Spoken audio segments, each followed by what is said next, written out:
Isang magandang umaga at mapagpalang araw po sa ating lahat mga kababayan na patuloy pong umaantabay sa ating pong programa dito po sa ating Facebook page, dito po sa Map News Online.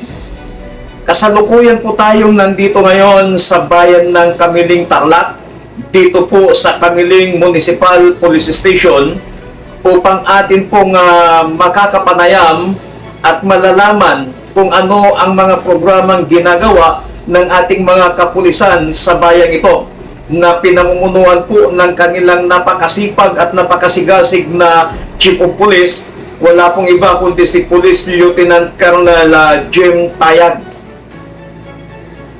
Kasalukuyan pong nagkakaroon ng Zoom conference itong si Police Lieutenant Colonel Tayag.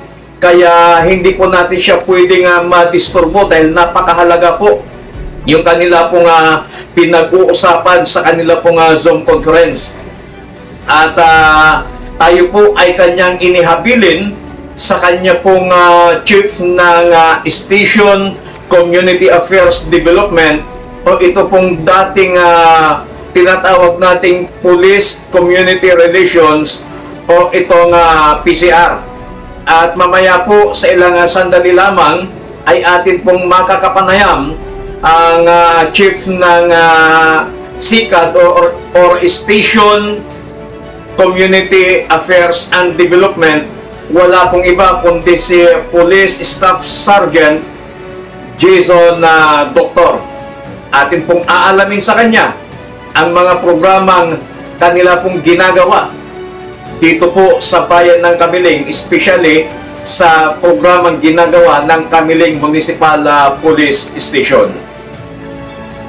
Magandang umaga, sir.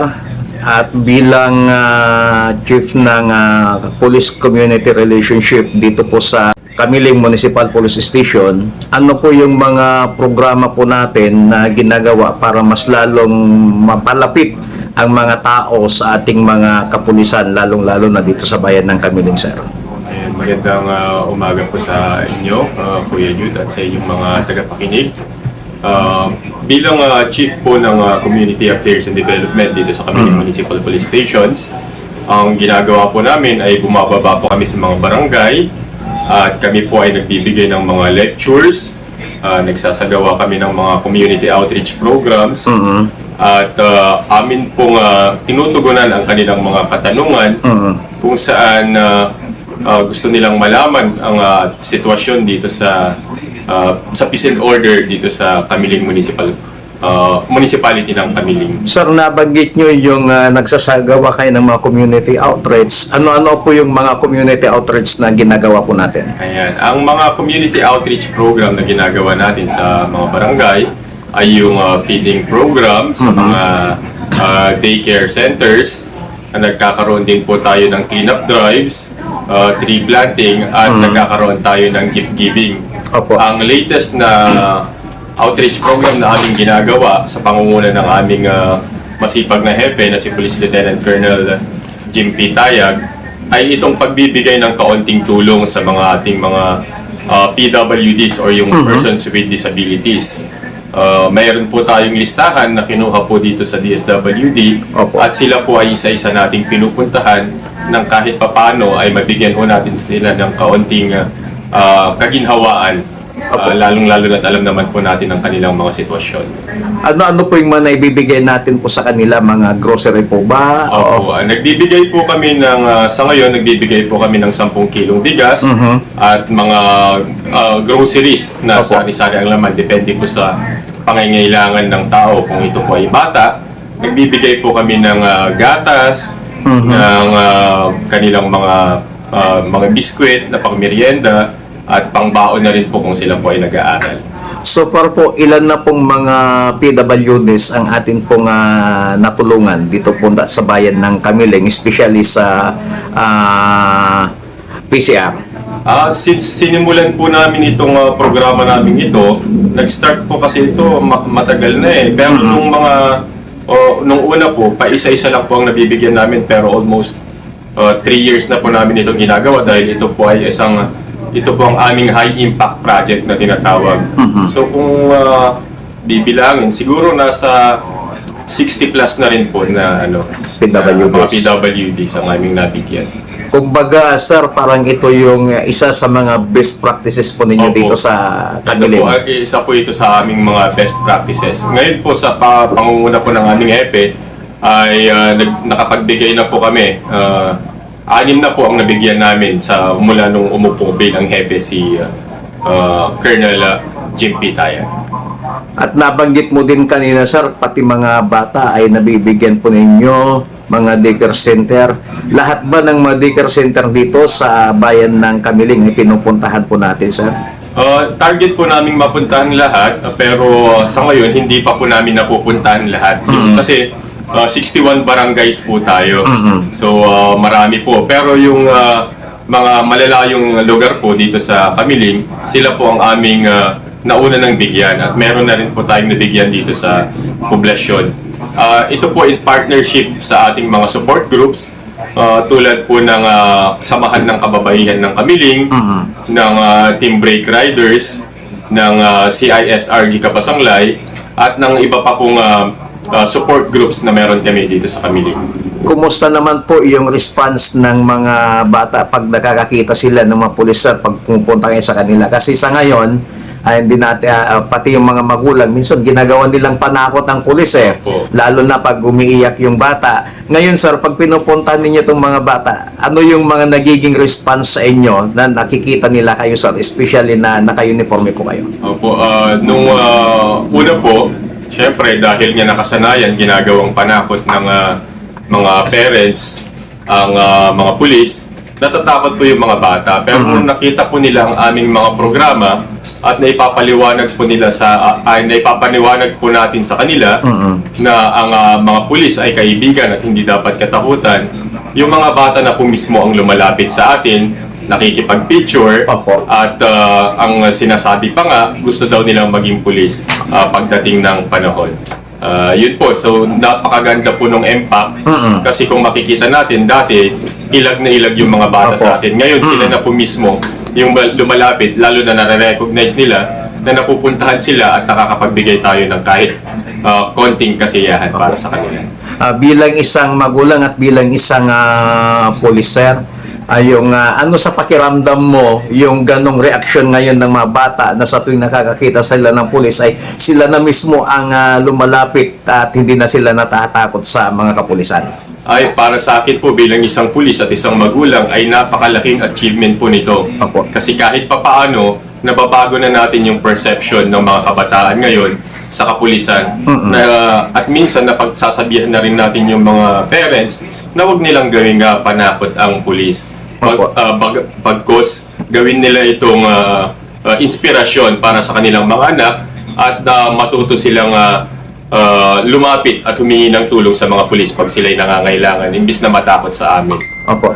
Sa ngayon, sir, at napakaganda po yung inyong ginagawang programa na kayo ang lumalapit sa mga tao para sa ganon ay mabago natin yung imaheng panakot ang pulis sa mga bata. At ngayon ay sa ngayon ay nalalapit na itong paghahanda natin ng tinatawag na BSK or itong barangay and SK election.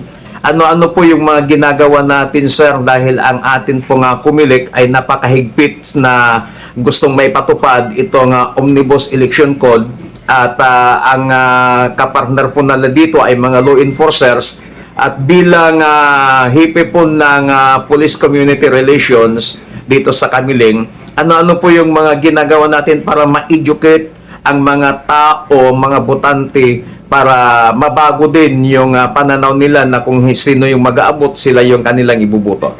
Ay, magandang katanungan po yan. So far dito po sa Police Community Relations, kami po ay nag-post sa ating social media ng mga illegal na gawain dito sa Barangay at SK Election 2023, lalo na po yung kontrabigay. Kasi alam naman po natin na ang vote buying at vote selling ay isang napakalaking krimen sa panahon ng eleksyon. Kaya po pinapaalalahanan po natin lagi ang ating mga botante na wag nilang ibebenta ang kanilang boto. Kasi ang pagbenta at pagbili ng boto ay illegal po. bumababa rin po kami sa barangay at nagbibigay po kami ng mga flyers at ng mga infographics para po malaman po nila kung ano yung mga tama at hindi dapat gawin ngayong nalalapit na eleksyon. Opo. At sa inyong pagbibigay informasyon, sir, kumusta naman po yung response ng ating mga kababayan, mga botante? Opo, yung response po ng ating mga kababayan ay matalino naman po sila. Alam naman na po nila yun. Pero yung sa amin po is paalala lang po. Sabi nga natin palagi, ang gamot sa nakakalimot ay paalala. At ang response nila ay napakaganda dahil kahit papano ay responsive sila at alam na nila kung paano maging responsableng botante ngayong panahon ng halalan. Opo. At isa sa mga pinaghahandaan pa natin ngayon, sir, itong tinatawag nating long weekend.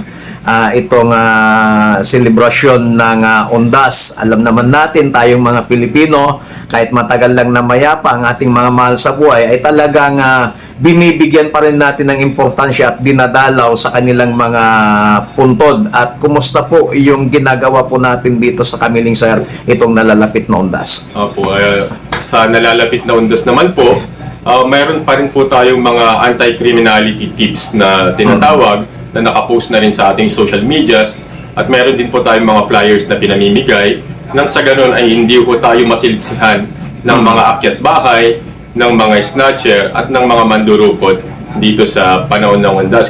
Kasi alam naman natin na magkakaroon tayo ng long weekends, lalo na magkasunod lang yung eleksyon at nitong Undas. Kaya po pinapaalalahanan natin ang ating mga kababayan na mag-ingat at mapanuri sa kanilang mga lakad. Kasi alam naman natin sa pagganitong panahon, nananamantala din yung mga masasamang elemento at nagbabalak na gumawa ng masama. Opo. Alam naman natin, sir, na napakalaking bahagi ang ginagampanan ng isang police community affair o itong tinatawag natin na PCR o police community relations para sa komunidad. Ano-ano pa yung mga pinaplano po natin at mga programa pa po nating ginagawa at gagawin pa, sir, dito sa bayan ng Kamiling? Opo.